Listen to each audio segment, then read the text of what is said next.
Bayangkan, seorang ibu melahirkan bayi dengan kaki bersisik dan ekor seperti ular. Dokter panik. Rumah sakit heboh. Tapi tidak ada yang tahu.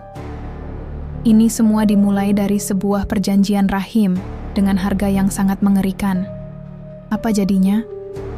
Kalau bayi yang lahir bukan sepenuhnya manusia, cerita kali ini bukan sekadar horor biasa. Ini adalah kisah tentang kutukan turun-temurun, pengorbanan, dan rahasia gelap yang telah lama dikubur di sebuah desa terlarang. Kalau kalian berani, jangan di-skip, tonton sampai habis. Dan jangan lupa tekan like, subscribe, serta nyalakan lonceng notifikasi, karena masih banyak cerita mengerikan yang akan dibongkar di sini. Pagi itu, ruang bersalin Rumah Sakit Harapan Ibu mendadak kacau. Suara tangisan bayi baru lahir seharusnya membawa kebahagiaan, tapi tidak kali ini. Perawat yang menangani persalinan langsung terdiam. Satu persatu mundur perlahan. Seorang di antaranya menjerit pelan. "Ya Tuhan, lihat kakinya. Bayi itu tidak seperti bayi biasa. Kedua kakinya bersisik tebal, berwarna kehijauan. Jari-jari kakinya menyatu seperti cangkang ular. Bahkan dari balik selimut, tampak sesuatu menggeliat, mirip ekor, dan bergerak pelan." Dokter utama, Dr. Fadli, berusaha tetap tenang. Tapi keringat dingin menetes dari dahinya. Ia memberi kode, "Pindahkan ke ruang isolasi." Sekarang, ibu sang bayi, Laras, belum sadarkan diri. Tapi tangannya menggenggam erat spray, seolah sedang berjuang melawan sesuatu, bahkan dalam pingsannya. Di luar ruangan, kabar mulai menyebar. "Ada bayi aneh," katanya. "Lahirnya kayak ular. Kutukan kali, ya." Wartawan lokal langsung berdatangan. Polisi mencoba membubarkan kerumunan, tapi semua ingin tahu, siapa bayi itu? Kenapa bisa begitu? Dan di tengah kekacauan itu, bayi itu membuka matanya perlahan. Mata yang birunya terlihat vertikal, seperti mata reptil. Ia mendesis pelan. 3 tahun sebelum bayi itu lahir, Laras duduk sendirian di sebuah saung tua di pinggir hutan. Langit mendung. Angin membawa bau kemenyan yang menusuk. Ia menangis, bukan karena kesakitan, tapi karena putus asa. Bertahun-tahun, menikah, ia tidak pernah hamil. Tiba-tiba, dari balik tirai kain putih, muncullah seorang wanita tua. Tubuhnya bungkuk, rambutnya panjang tak terurus, dan kulitnya keriput seperti sisik yang mengelupas. "Darahmu lemah, rahimmu tertutup kabut," bisik wanita itu. "Tapi aku bisa membantumu dengan syarat." Laras menatap ragu. "Apa syaratnya?" Wanita itu tersenyum pelan. Senyumnya tidak manusiawi. "Kau akan mengandung, tapi anakmu bukan milikmu sepenuhnya. Pada malam purnama ke-9, darah keturunanmu akan bangkit kembali." Laras tidak paham maksudnya. Tapi ia mengangguk, terlalu terdesak untuk menolak. Ia hanya ingin seorang anak. Wanita itu lalu mengeluarkan telur ular dari mangkuk tanah liat. Ia mencairkan telur itu dengan ramuan hitam dan menggambar simbol aneh di perut Laras. "Mulai malam ini, kau akan merasakan kehidupan di dalam rahimmu. Tapi ingat, jangan pernah ceritakan ini pada siapapun, bahkan pada suamimu sekalipun."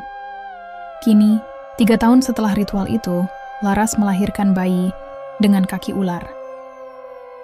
Dan di kejauhan, di hutan tempat ritual itu dilakukan, seekor ular besar membuka matanya, seolah baru terbangun dari tidur panjang. Hari berganti. Bayi itu kini berada di ruang isolasi khusus, jauh dari jangkauan pengunjung. Namun, keanehan mulai muncul. Perawat yang menjaga malam pertama mengeluh. Rasanya, suhu ruangannya mendadak dingin, padahal AC-nya mati. Ia juga bersumpah melihat bayi itu merayap di dinding kaca, walau tak ada yang percaya. Keesokan harinya, seorang petugas kebersihan ditemukan pingsan. Matanya terbuka, tapi tatapannya kosong. Di lehernya, ada luka memanjang seperti lilitan ular.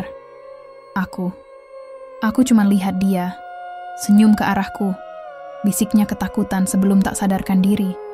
Sementara itu, Laras telah sadar dari pingsannya.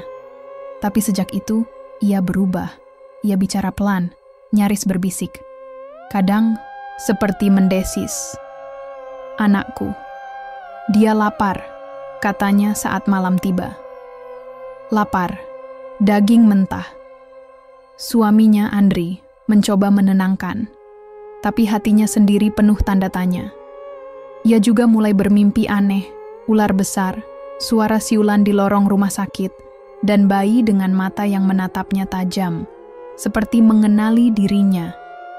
Pihak rumah sakit ingin memindahkan bayi ke pusat penelitian, tapi saat petugas hendak membawa inkubator keluar ruangan, listrik padam, semua lampu mati, alarm darurat berbunyi, dan di layar CCTV yang sempat menyala sebentar, terlihat bayi itu duduk tegak di inkubatornya, menatap langsung ke kamera. Matanya bersinar hijau, mulutnya terbuka, dan terdengar suara desis. Andri duduk di kursi tunggu rumah sakit. Matanya merah. Tangannya gemetar sambil memegang segelas kopi yang sudah dingin. Ia tak bisa menyangkal lagi, bayi itu bukan anak biasa, dan yang lebih mengganggu. Ia merasa pernah melihat makhluk seperti itu sebelumnya. Malamnya, saat Laras tertidur, Andri membuka kotak kayu lama di atas lemari. Di dalamnya ada kain kafan hitam, beberapa foto tua, dan satu benda yang sudah lama ia sembunyikan. Sebuah liontin emas berbentuk ular melingkar. Liontin itu dulu milik ibunya, perempuan dari desa terpencil yang meninggal saat Andri masih kecil. Andri ingat cerita samar dari masa kecilnya. Ibunya bukan wanita biasa. Ia sering bicara sendiri. Sering bicara tentang darah, keturunan, dan anak ular yang akan lahir kembali untuk melanjutkan garis leluhur. Andri selalu menganggap ibunya sakit jiwa, tapi kini ia mulai ragu. Ia membuka catatan harian ibunya yang ia temukan di dasar kotak. Tulisan tangan itu goyah, namun jelas. Jika kau membaca ini, berarti waktunya sudah dekat. Anak pertama dari darah campuran akan lahir dalam wujud setengah ular. Ia akan menuntut kembali kekuatan leluhur. Dan hanya orang tua kandung yang bisa mengendalikan atau menghancurkannya. Andri tercekat. Ia menyentuh lehernya dan merasakan sesuatu yang sangat familiar. Tanda lahir di belakang telinganya, berbentuk sisik kecil, sama persis seperti yang ada di pergelangan bayi itu. Darah mereka sama. Anak itu bukan hanya anak dari Laras. Dia adalah pewaris darah ular. Dari garis keturunan Andri sendiri. Malam itu, hujan turun deras. Rumah sakit tampak sepi, hanya suara detak jam dan rintik air di jendela yang menemani Laras yang terjaga di ranjangnya. Ia menatap langit-langit ruangan, matanya terbuka lebar. Tapi bukan karena tak bisa tidur. Laras tak berani menutup matanya. Sebab, setiap kali ia mencoba tidur, sosok itu muncul lagi. Sosok besar, melata, dengan mata kuning yang menyala di tengah kegelapan. Lidahnya menjulur, mengelilingi tubuhnya. Suara desisnya memenuhi seluruh ruangan. Kau telah janji. Kau adalah jalan lahirku kembali. Laras menjerit, tapi tidak ada suara yang keluar. Saat ia tersentak bangun, tubuhnya basah kuyup oleh keringat. Tapi yang lebih mengerikan, lehernya terasa dingin dan lembab, seperti baru saja disentuh sesuatu yang bersisik. Sejak hari itu, Laras mulai berubah. Ia lebih pendiam, sering bicara sendiri. Kadang menatap kosong keluar jendela, seolah mendengar suara yang tak didengar orang lain. Tangannya pun mulai gatal, dan saat ia menggaruknya, kulitnya mulai mengelupas, memperlihatkan sisik tipis keperakan di bawahnya. Perawat menyangka itu reaksi alergi pasca persalinan. Tapi Laras tahu, ini bukan hal medis. Di kamar mandi, ia berdiri menatap cermin. Wajahnya tampak pucat. Tapi, ada sesuatu yang lebih menakutkan. Saat ia mendekat, bayangannya di cermin tidak mengikuti gerakannya. Laras mundur pelan, tapi bayangannya tetap menatap ke depan. Lalu tersenyum, senyum licik, senyum bukan miliknya. Bayangan itu berbisik, kau sudah menyerahkan tubuhmu, sekarang kami menyatu. Suatu malam, Andri datang menjenguk. Ia melihat Laras duduk di pojok ruangan, menimang-nimang sesuatu. "Sayang, kamu baik-baik saja?" Laras menoleh pelan. Matanya merah, penuh urat. Tangannya memeluk bantal, tapi Andri melihat jejak darah di ujung jarinya. "Kita harus beri dia makan," bisik Laras. "Kalau tidak, dia akan makan kita." Andri mendekat, berusaha menenangkannya. Tapi Laras tiba-tiba mencakar tangannya, lalu mendorongnya menjauh. "Kau bohong. Kau tahu ini semua akan terjadi, kan? Kau anak mereka juga." Andri terdiam. Ia tidak bisa menyangkal lagi. Dalam satu ruang, satu waktu, dua keturunan garis lama telah bersatu. Dan bayi mereka adalah perwujudan sesuatu yang lebih tua, lebih purba, dan lebih lapar dari apapun yang pernah dikenal manusia. Malam itu, untuk pertama kalinya, suara desis terdengar bukan dari bayi, tapi dari mulut Laras sendiri. Matanya berubah, kulitnya merekah, dan di punggungnya sesuatu bergerak di bawah kulit. Teror yang sesungguhnya baru saja dimulai. Kabut tipis menyelimuti jalanan menuju desa Watu, Geni. Desa kecil yang terletak jauh di pedalaman, tersembunyi di balik hutan lebat dan perbukitan sunyi. Tak ada sinyal. Tak ada lampu jalan. Hanya suara jangkrik dan desir angin yang mengiringi mobil tua yang dikemudikan Andri. Di sebelahnya, Laras duduk diam, wajahnya pucat, tubuhnya masih lemah. Tapi ia tahu kemana mereka pergi. Dan lebih dari itu, ia tahu mereka akan menemukan jawaban. Desa Watu Geni adalah tempat Laras dulu melakukan ritual. Tapi ia hanya datang sekali, dalam keadaan setengah sadar, dan diantar oleh orang asing. Kini, ia dan Andri kembali. Bukan untuk mencari berkah, melainkan untuk menghentikan kutukan. Sesampainya di sana, mereka disambut dengan tatapan curiga dari para penduduk. Tak ada yang ramah. Beberapa langsung menutup pintu rumah. Yang lain hanya berdiri diam, mengamati dari balik jendela. Namun, seorang kakek tua dengan tongkat kayu tiba-tiba muncul dari semak-semak. Suara napasnya berat, matanya hampir tertutup keriput, tapi tajam, seolah bisa melihat isi hati seseorang. "Kalian datang terlambat," katanya pelan. "Darah ular sudah dibangkitkan. Kalian adalah bagian dari pemanggilannya." Andri maju. "Kami ingin tahu apa sebenarnya anak kami itu, dan kenapa ini terjadi pada kami." Kakek itu hanya menunjuk ke arah sebuah bangunan tua, pondok reyot di ujung desa, dikelilingi akar pohon yang menggantung seperti tali. "Masuklah, dan bersiaplah untuk mengetahui apa yang seharusnya tidak kalian ketahui."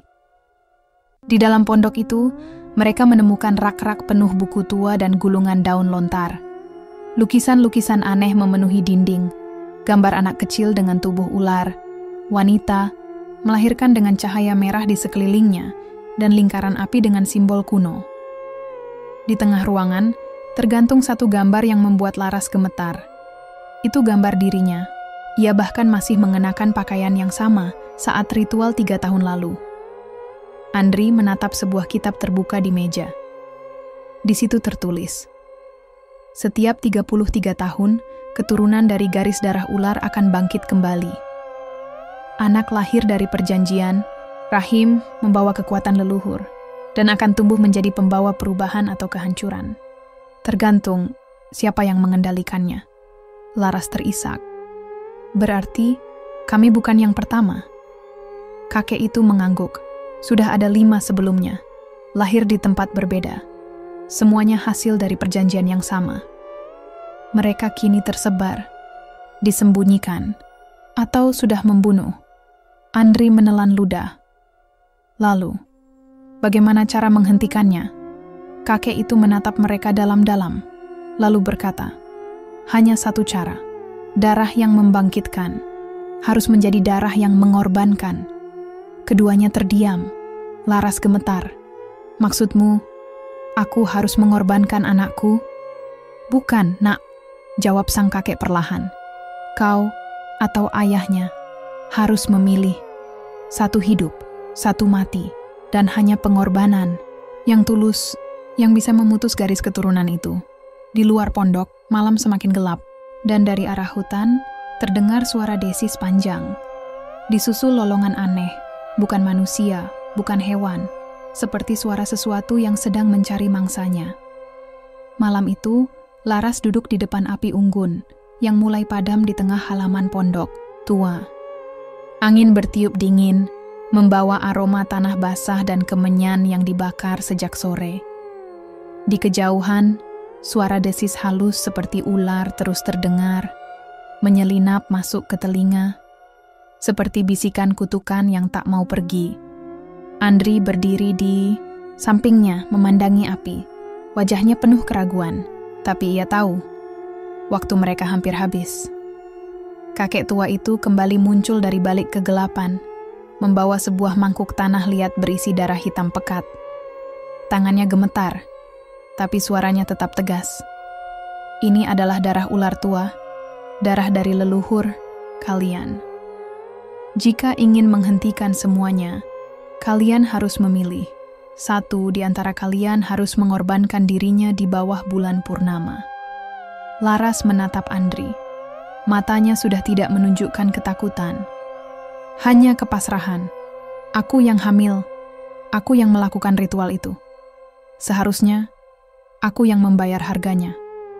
Andri menggeleng cepat. Tidak, aku yang membawa darah itu sejak lahir. Aku yang menyimpan rahasia keluargaku. Semua ini karena aku juga. Mereka terdiam. Suara di hutan semakin dekat. Daun-daun bergerak. Tanah bergetar pelan dan tiba-tiba suara bayi mereka terdengar dari kejauhan. Bukan tangis seperti biasa, tapi suara tawa. Yang tidak seperti manusia. Tawa itu bergema, serak, tajam, memantul dari pohon ke pohon. Dia sudah tumbuh cepat, kata kakek itu. Lebih cepat dari yang diperkirakan. Jika kalian tidak segera mengorbankan diri, tubuhnya akan berubah sepenuhnya menjadi makhluk yang tidak bisa dikendalikan. Laras berdiri. Ia mengambil mangkuk tanah liat, lalu menatap Andri dalam. Kalau aku mati, jaga dia. Kalau dia masih bisa diselamatkan, bimbing dia. Tapi kalau tidak, kamu harus berani menghentikannya. Andri meraih tangannya. Air, matanya jatuh. Laras, aku mencintaimu. Laras tersenyum pelan. Untuk pertama kalinya, wajahnya terlihat damai. Dan karena itu, aku lakukan ini. Di bawah bulan purnama yang sempurna, Laras berjalan ke tengah lingkaran tanah, tempat ritual terakhir akan dilakukan. Ia mulai membaca mantra dari kitab tua. Tubuhnya mulai gemetar. Darah dari mangkuk diteteskan ke tanah. Langit bergetar, petir menyambar, tapi tak terdengar suara hujan. Dan dari bayang-bayang pepohonan, sosok bayi itu muncul. Berjalan, merayap, tubuhnya kini separuh ular. Ia menatap Laras. Ia tahu, itu ibunya. Laras membuka tangan. Nak, aku tahu ini bukan salahmu. Tapi jika kau harus lahir dengan penderitaan, biarlah aku yang mengakhirinya. Tubuhnya mulai terbakar cahaya merah. Tanah di bawahnya bergetar. Tapi sebelum mantra terakhir selesai dibaca, suara lain memanggil. Jangan! Andri berlari masuk ke lingkaran. Ia merebut mangkuk dari tangan Laras dan menggantikan posisinya. Aku yang akan melakukannya. Aku darah yang mewarisi ini. Aku yang harus menyelesaikannya. Laras menjerit, tapi terlambat. Dalam sekejap, lingkaran ritual menyala terang. Angin berhenti. Bayi ular itu berteriak, tapi kali ini bukan dengan suara makhluk jahat, melainkan suara manusia. Tangisan seorang bayi. Laras menangis. Tubuh Andri jatuh ke tanah, tak bernyawa. Dan di depannya, bayi itu kini tergeletak, kembali menjadi bayi manusia. Normal. Atau, setidaknya, terlihat begitu. Tapi saat Laras mendekat, mata si bayi terbuka. Dan di dalamnya, masih ada bayangan mata reptil yang belum sepenuhnya padam. 3 bulan telah berlalu sejak malam pengorbanan di desa Watugeni Laras, kini tinggal di rumah kecil di pinggiran kota. Ia hidup tenang, jauh dari sorotan media, jauh dari kabar-kabar aneh yang dulu sempat membuat rumah sakit jadi pusat kegemparan. Bayi laki-lakinya kini sehat, normal, tidak ada sisik, tidak ada ekor, tidak ada tanda-tanda makhluk ular dalam tubuh mungilnya. Namanya Dara. Dara kecil tumbuh dengan tenang. Senyumnya polos, matanya cerah, dan tiap malam Laras menidurkannya dengan doa panjang, penuh harap, dan penuh rasa. Takut. Namun, malam itu, sesuatu berubah. Saat bulan kembali penuh di langit, Laras terbangun dari tidurnya. Udara kamar terasa berat, dingin. Ia menoleh ke ranjang bayi, kosong. Dara, panggilnya pelan. Tak ada jawaban. Ia berdiri pelan. Kakinya menapak lantai yang terasa lembab. Saat menoleh ke ruang tamu, jantungnya berdebar keras. Di sana, bayi itu berdiri. Ya, berdiri. Bukan merangkak, bukan digendong. Bayi itu menatap Laras. Matanya bukan mata manusia. Pupilnya memanjang. Kulitnya tampak bersinar halus. Dan di punggungnya, sisik-sisik kecil mulai tumbuh kembali. Tidak, bisik Laras. Sudah berakhir. Seharusnya sudah berakhir. Bayi itu menyeringai, mulutnya terbuka, dan dari dalamnya keluar suara yang bukan suara bayi. Suara yang pernah ia dengar dulu di hutan. Suara dari leluhur yang masih hidup dalam darah anaknya. Pengorbanan hanya menunda, bukan menghentikan. Tiba-tiba, bayangan Andri muncul di cermin. Tapi wajahnya bukan lagi Andri yang lembut. Wajahnya penuh luka, retak, dan matanya juga, seperti mata ular. Aku sudah korbankan hidupku, tapi darahnya terlalu kuat. Lebih kuat dari yang kita kira. Laras terduduk. Napasnya tercekat. Ia memeluk tubuhnya sendiri. Gemetar, menangis, putus asa. Dan saat ia membuka mata, bayi itu sudah berada di depan wajahnya. Ia mendesis. Pelan, "Mama, aku lapar." Pagi harinya, warga sekitar menemukan rumah Laras dalam keadaan kosong. Tak ada tanda perlawanan. Tak ada darah. Hanya suara tangisan bayi yang terus terdengar dari dalam rumah. Dan jejak sisik di lantai kayu, mengarah ke hutan. Beberapa bulan kemudian, sebuah video viral muncul di media sosial. Rekaman CCTV dari taman kota menunjukkan anak kecil berlari tanpa alas kaki dengan gerakan aneh, melata cepat seperti hewan. Saat kamera menyorot wajahnya, matanya menatap langsung ke lensa. Dan dalam 1 detik terakhir sebelum video terputus, matanya berubah. Vertikal, menyala, dan ia mendesis. Dan itulah akhir dari kisah seorang ibu yang rela mengorbankan segalanya, hanya untuk menyelamatkan anak yang mungkin bukan miliknya sepenuhnya.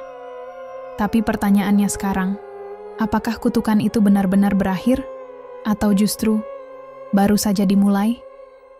Kalian percaya bahwa darah bisa membawa warisan kegelapan? Atau kalian pikir ini hanya cerita fiksi belaka? Tulis pendapat kalian di kolom komentar. Karena kadang, cerita paling mengerikan bukan dari imajinasi, tapi dari warisan nyata yang tak pernah diceritakan. Jangan lupa like video ini, subscribe, dan nyalakan loncengnya, karena cerita-cerita horor seperti ini akan terus hadir untuk menemani malam kalian. Dan ingat, kalau suatu hari kalian mendengar suara desis, mungkin dia sedang mencari darah yang tersisa. Sampai jumpa di kisah kelam berikutnya.